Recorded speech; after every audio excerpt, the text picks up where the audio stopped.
네, 안녕하세요. 이어서 세 번째 논문 발표를 맡은 전규리입니다.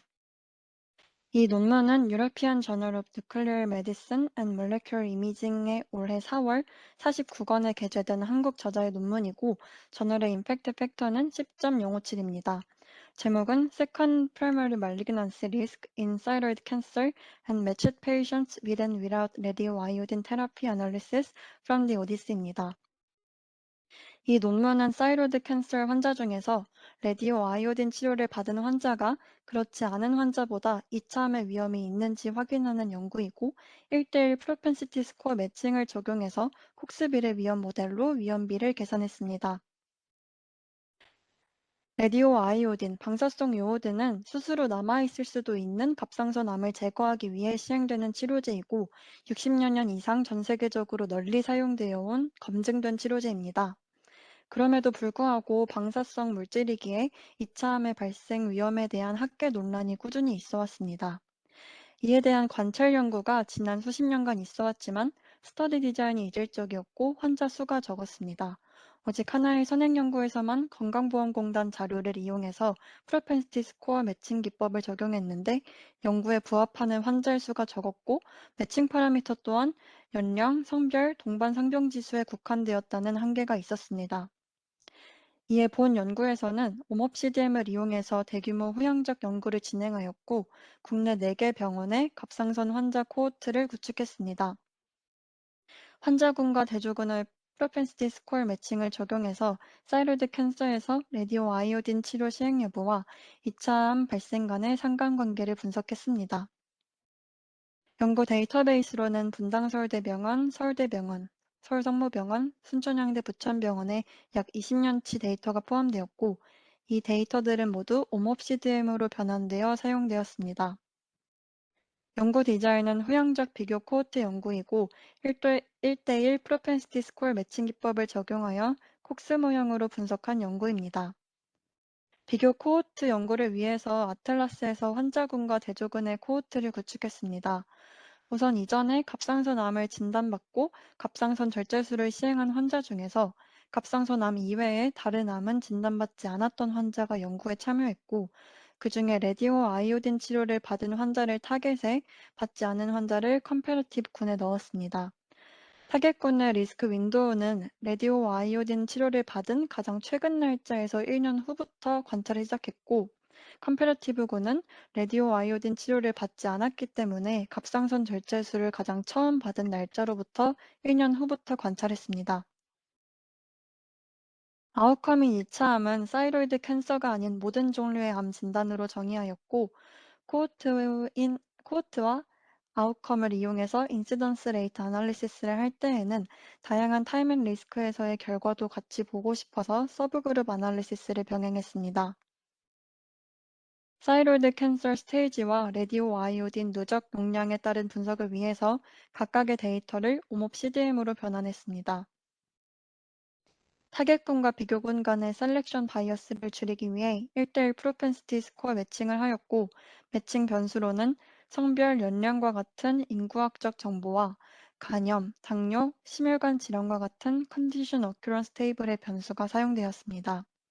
각 변수들의 프로펜시티 스코어를 추정하기 위해서 텐퍼드 밸리데이션에 의해 조정된 앨번 로지스틱 회귀 분석을 사용했고, 캘리퍼는 0.2로 주었습니다.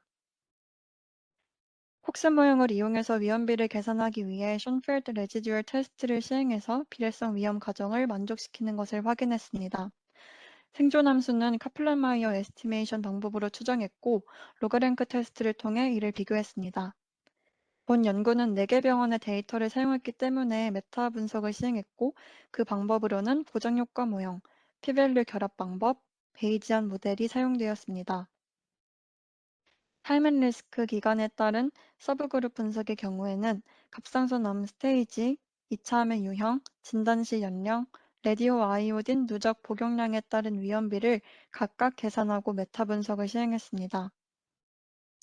또한 두 군 간의 바이어스를 조정하기 위해 본 연구팀이 68개의 다른 요인을 선정해서 네거티브 컨트롤 아웃컴을 시행했습니다. 연구 결과를 말씀드리겠습니다.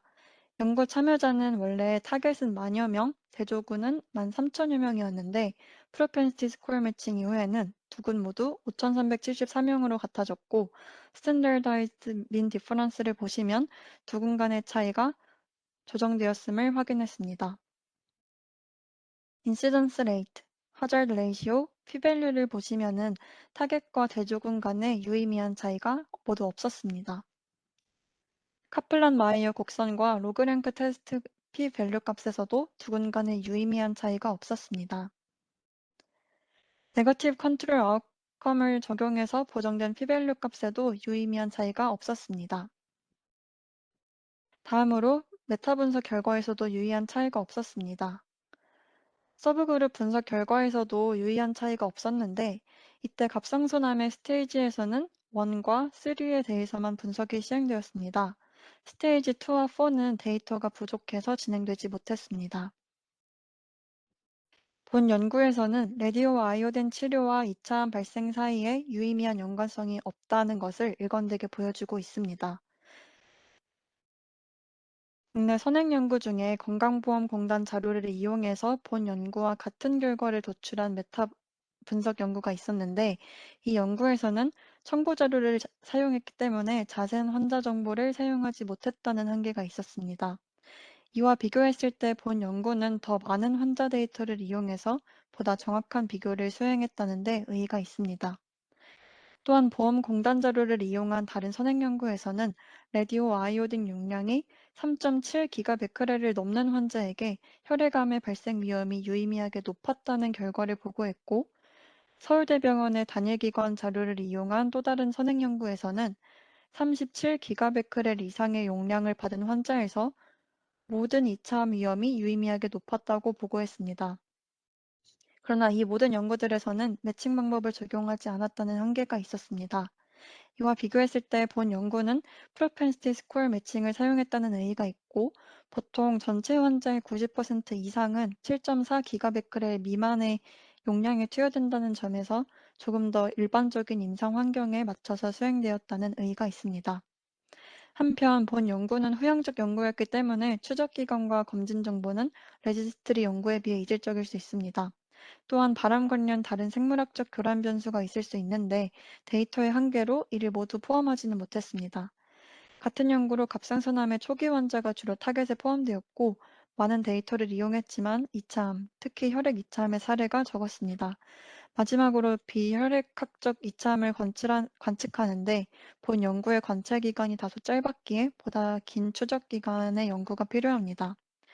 이에 보다 다양한 인종, 임상 환경, 더 긴 관찰 기간을 포함한 더 큰 협업 연구로 향후 연구를 계획하고 있다고 합니다. 감사합니다.